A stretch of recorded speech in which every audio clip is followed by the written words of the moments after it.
Thank you for joining me here today on Sword Shield 777. I pray that this message reaches the people that need to hear it. Have you ever let a salesperson talk to you into a dumb purchase?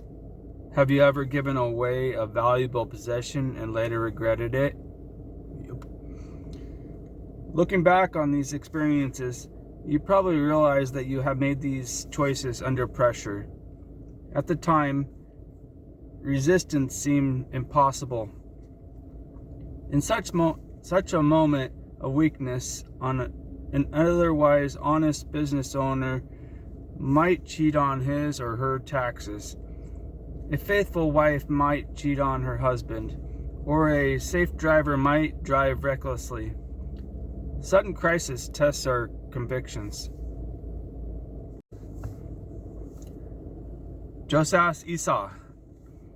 Isaac grows up and gets married. Soon thereafter, Isaac and Rebekah have twins, Esau and Jacob. God had told Abraham that he would become a great nation, and here we see the promises continue to unfold. But the age-old stain of sin remains. Within this chosen family of four are one short-sighted, hot-headed, and two skilled liars. Keep your eyes on Esau's moments of weakness. There are many lessons in this passage on being a servant, seeking God's guidance, staying faithful to our tasks, resisting the temptation to scheme, and working hard. A birthright was a special honor given to the firstborn son.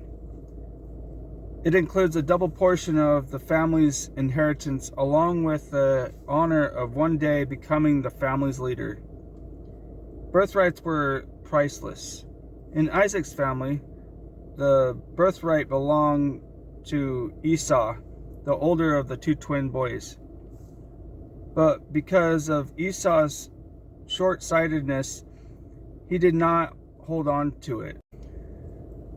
When Esau happened to be hungry and Jacob had some food, Esau could not see beyond his exaggerated sense of need. "Look, I am dying of starvation," he said. That was probably not true. It merely reflected how he felt. Esau acted on impulse, satisfying his immediate desires without pausing to consider the long-range consequences of what he was about to do. Esau did not need to eat the meal he so desperately wanted, but the pressure of the moment distorted his perspective and made his decision seem urgent. People often experience similar pressure and face similar decisions. When feeling sexual temptation, for example, a marriage vow may seem unimportant.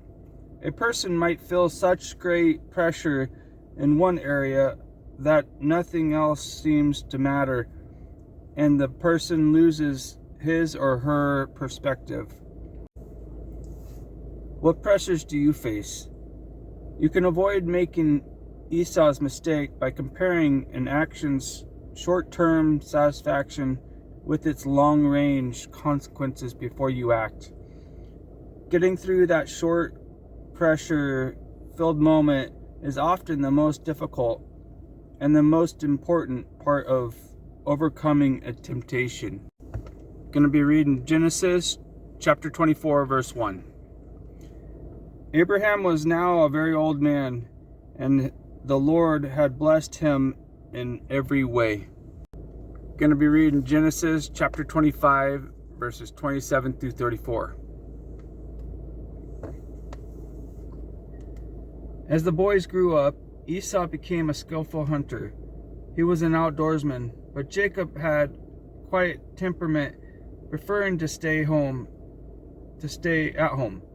Isaac loved Esau because he enjoyed eating the wild game Esau brought home. But Rebekah loved Jacob. One day when Jacob was cooking some stew, Esau arrived home from the wilderness, exhausted and hungry. Esau said to Jacob, I'm starved. Give me some of that red stew. This is how Esau got his other name, Edom, which means red. All right, Jacob replied, but trade me your rights at the firstborn son. Look, I am dying of starvation, said Esau. What good is my birthright to me now? But Jacob said, first you must swear that your birthright is mine. So Esau swore an oath, thereby selling all his rights as the firstborn to his brother Jacob.